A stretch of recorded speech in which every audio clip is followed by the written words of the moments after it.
அருள்சாரல் அன்பர்களுக்கு என் இனிய காலை வணக்கம். மணிவாசகரும் திருவாசகமும் என்ற சென்ற பதிவின் தொடர்ச்சியை இன்று காண்போம். குதிரைகளை வாங்குவதற்காக மன்னன் அரிமர்த்தன பாண்டியன் கொடுத்தனுப்பிய பொன்னையும் பொருளையும் வைத்து மணிவாசகர் திருப்பெருந்துறையில் இறைவனுக்கொரு மிகச்சிறந்த கோவிலை கட்டி முடித்தார். பின்னர் கோவிலில் திருவிழாக்களை நடத்தினார். திருமடங்கள், திருநந்தவனங்கள் முதலியன அமைத்தார். ஆக மன்னன் அளித்த பொருட்கள் அனைத்தையும் சிவ பணிகளுக்கே செலவிட்டார். நாட்கள் கடந்தது.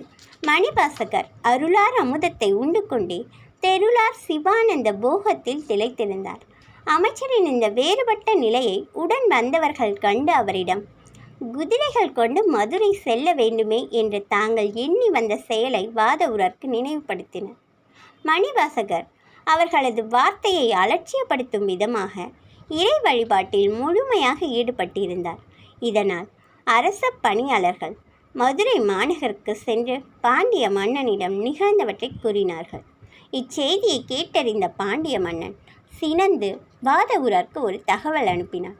அத்தகவலை வாதவூராரிடம் சேர்ப்பித்து அவரை அழைத்து வருமாறு சிலருக்கு ஆணையிட்டான்.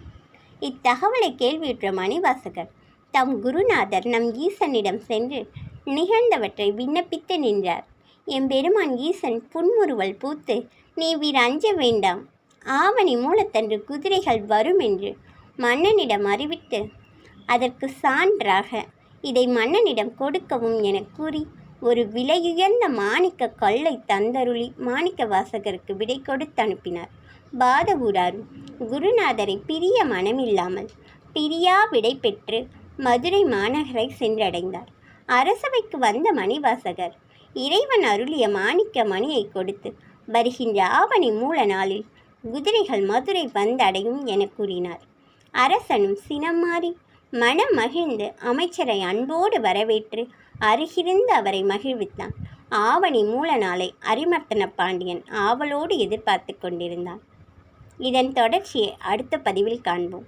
நன்றி.